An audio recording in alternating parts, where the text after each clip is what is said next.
സംസ്ഥാനത്തിന്റെ സാമ്പത്തിക ബദ്ധതയെക്കുറിച്ചും കേന്ദ്ര സർക്കാരിന്റെ അവഗണനയെക്കുറിച്ചും ധനമന്ത്രി കെ.എൻ. ബാലഗോപാൽ ബജറ്റ് പ്രസംഗത്തിൽ നടത്തി. രണ്ടാം പിണറായി സർക്കാരിന്റെ അവസാന പൂർണ്ണ രൂപത്തിലുള്ള ബജറ്റ് അവതരിപ്പിച്ചുകൊണ്ട് ധനമന്ത്രി കെ.എൻ. ബാലഗോപാൽ നിയമസഭയിൽ നടത്തിയ പ്രസംഗം കേരളത്തിന്റെ സാമ്പത്തിക പ്രതിരോധത്തിന്റെ നേർചിത്രമാണ് നൽകുന്നത്. കേന്ദ്ര സർക്കാരിന്റെ കടുത്ത സാമ്പത്തിക നിയന്ത്രണങ്ങളും വിഹിതം വെട്ടിക്കുറയ്ക്കലും കേരളത്തെ പ്രതിസന്ധിയിലാക്കാൻ ശ്രമിക്കുമ്പോഴും സംസ്ഥാനത്തിന്റെ കടം ഇപ്പോഴും താങ്ങാവുന്ന പരിധിയിലാണെന്ന ആത്മവിശ്വാസമാണ് അദ്ദേഹം പങ്കുവച്ചത്. കേരളത്തോടുള്ള കേന്ദ്ര സർക്കാരിന്റെ സമീപനം അതിശക്തമായ ഭാഷയിലാണ് ധനമന്ത്രി വിമർശിച്ചത്.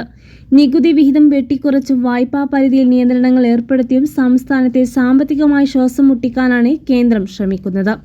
സാമ്പത്തിക വർഷാവസാനത്തിൽ കേരളത്തെ കരുതിക്കൂട്ടി ബുദ്ധിമുട്ടിക്കുന്ന നടപടികളാണ് ഉണ്ടായത്. എന്നാൽ ഈ പ്രതിസന്ധികൾക്കിടയിലും സംസ്ഥാനം തനത് നികുതി വരുമാനത്തിൽ കൈവരിച്ച നേട്ടം എടുത്തു പറയേണ്ടതാണ്. കേന്ദ്രത്തിന്റെ സഹായം കുറഞ്ഞതാണെങ്കിലും കേരളം സ്വന്തം കാലിൽ നിൽക്കാൻ ശ്രമിക്കുകയാണെന്ന് അദ്ദേഹം വ്യക്തമാക്കി.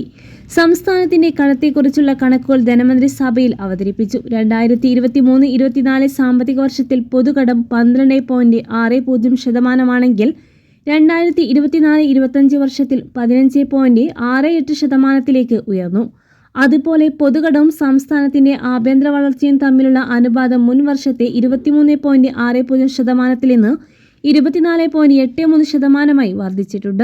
കടം വർദ്ധിക്കുന്നുണ്ടെങ്കിലും അത് സംസ്ഥാനത്തിന്റെ വളർച്ചയെ ബാധിക്കുന്ന തരത്തിലുള്ളതല്ല എന്നും വികസന ആവശ്യങ്ങൾക്കായി ചെലവഴിക്കുന്ന തുക നാടിന്റെ ഭാവിയിലേക്കുള്ള നിക്ഷേപമാണെന്നും അദ്ദേഹം കൂട്ടിച്ചേർത്തു. സാമ്പത്തിക ഞെരുക്കത്തിനിടയിലും സാധാരണക്കാരെ ബാധിക്കുന്ന ക്ഷേമ പ്രവർത്തനങ്ങളിൽ സർക്കാർ പിന്നോട്ടു പോയിട്ടില്ല.